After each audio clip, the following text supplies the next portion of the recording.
Bonjour à tous. Encore une fois, la Côte d'Ivoire connaît des remous sociaux suite à l'approche des échéances de 2020. Et donc, dans notre petite analyse ici, nous allons essayer de décrypter un peu certains aspects qui peuvent expliquer ces remous-là. On y va.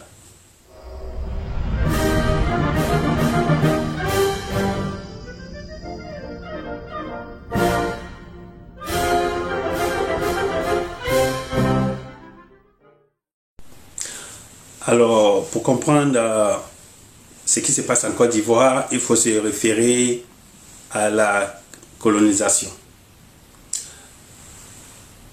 Durant la révolution industrielle, à la suite du besoin de matières premières et de débouchés pour l'évacuation des produits au niveau de l'Europe, alors les pays européens ont décidé de s'étendre géographiquement. Et donc, d'une part, pour s'assurer des bases d'approvisionnement en matières premières et d'autre part pour s'assurer aussi des marchés, c'est-à-dire des débouchés pour les produits finis. C'est ainsi qu'ils ont envahi le monde et notamment l'Afrique pour se partager l'Afrique. Donc la Côte d'Ivoire est tombée dans le giron français et contrairement aux Britanniques qui conservaient les structures traditionnelles et qui collaboraient avec ces structures-là.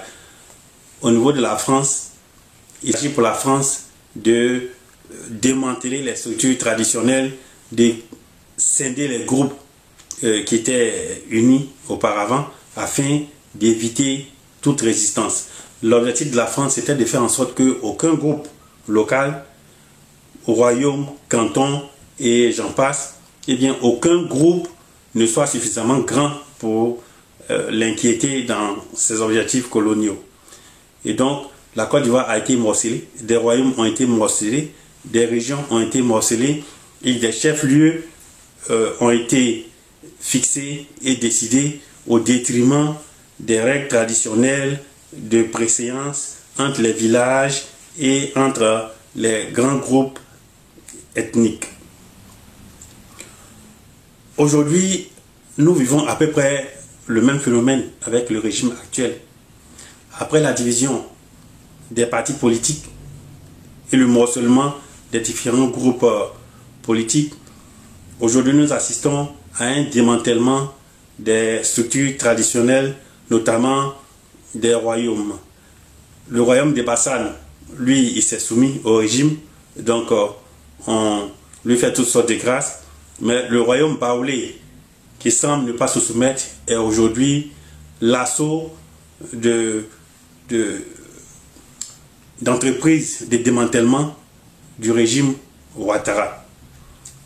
Au moment où je fais cette vidéo, le royaume baoulé est au bord d'être scindé parce que le régime Ouattara veut s'offrir la reine qui, elle, vient de céder le trône à son fils.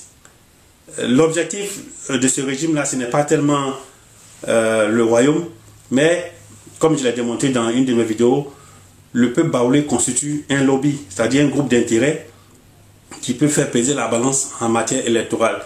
L'objectif du régime Ouattara, c'est de diviser ce peuple baoulé-là et d'empêcher qu'il soit uni pour faire peser la balance d'un côté ou de l'autre.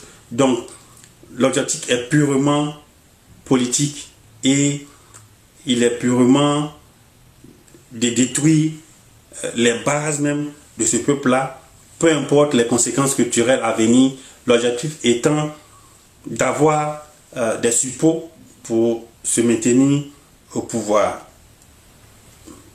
Et l'argument qu'on propose aux Ivoiriens aujourd'hui pour justifier toutes les brimades, toutes les humiliations, c'est qu'on fait du développement. Mais de quel développement s'agit-il? Pour en revenir encore aux colonisateurs français, je vais dire que la France avait prévu de développer ses colonies. Parce que l'objectif de la colonisation, ce n'était pas de venir et retourner. C'était pour s'installer durablement dans les colonies et de faire en sorte que ces colonies-là fassent partie intégrante de la métropole, tant sur le plan de l'approvisionnement en matières premières que sur le plan des débouchés des produits finis. Et donc, tout comme les pays anglophones, la France avait conçu des plans pour développer la colonie Côte d'Ivoire, de même qu'elle avait fait pour la Guinée, le Togo et bien d'autres pays. À l'indépendance, la France a laissé tous les plans conçus à la disposition de la Côte d'Ivoire nouvellement indépendante. Donc, toutes les routes, toutes les grandes voies d'accès, tous les ponts qui sont aujourd'hui en train d'être réalisés ont été conçus par la France. La Côte d'Ivoire les a hérités de colonisateurs français. Ces plans ont commencé à être exécutés d'abord par le président Houphouët-Boigny, ensuite par le président Bédié et le président Gbagbo, et ainsi de suite. Aujourd'hui, on nous dit que le président Ouattara est le seul qui a travaillé.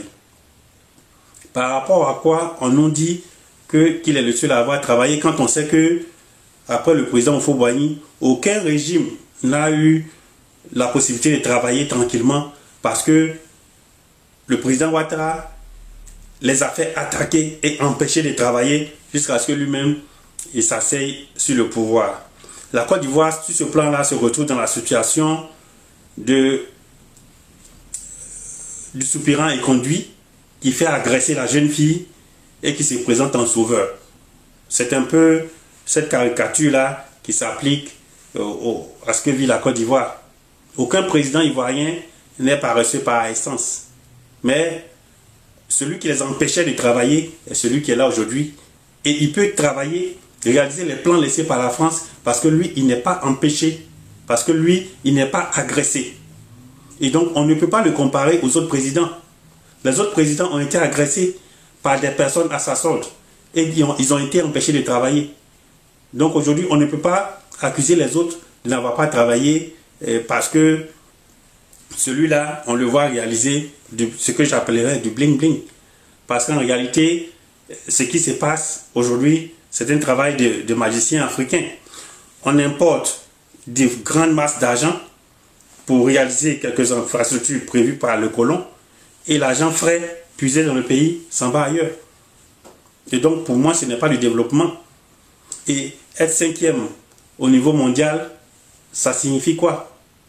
C'est bon pour le prêteur FMI, mais pour l'Ivoirien, le citoyen lambda, ça représente quoi?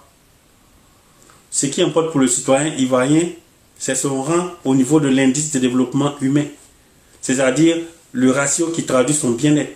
Et sur ce plan-là, les Ivoiriens sont 170e sur 180 pays classés dans le monde. Voici le vrai rang de la Côte d'Ivoire. Voici la vraie mesure du bonheur de l'Ivoirien. La mesure du bonheur de l'Ivoirien, ce n'est pas être cinquième en termes de développement dans le monde. Parce que c'est des masses d'argent qui sont additionnées sur papier qui donnent ce ratio-là. Mais en termes de bien-être, ça représente quoi?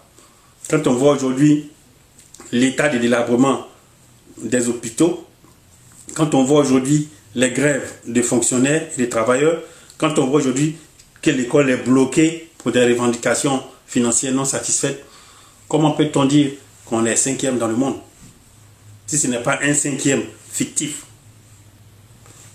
Voilà toute la réalité. Voilà toute la réalité. Donc, il faut relativiser quand on parle de développement et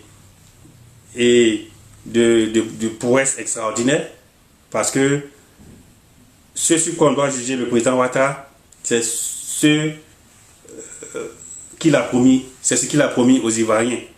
Il a promis un certain nombre d'outils de développement, et au niveau national et au niveau des différentes régions, et son bilan va se faire par rapport à ce qu'il a promis à chaque région et ce qu'il a réalisé pour ces régions-là, par rapport à ce qu'il a promis au niveau national et ce qu'il a réalisé. Donc, c'est promis contre réalisé. Voici le vrai bilan. le vrai bilan, ce n'est pas être 5e du monde, parce que ça n'a pas été une promesse. Les Ivoiriens ne se sont pas engagés à être 5e du monde. Les Ivoiriens ne se sont pas engagés à occuper un rang mondial.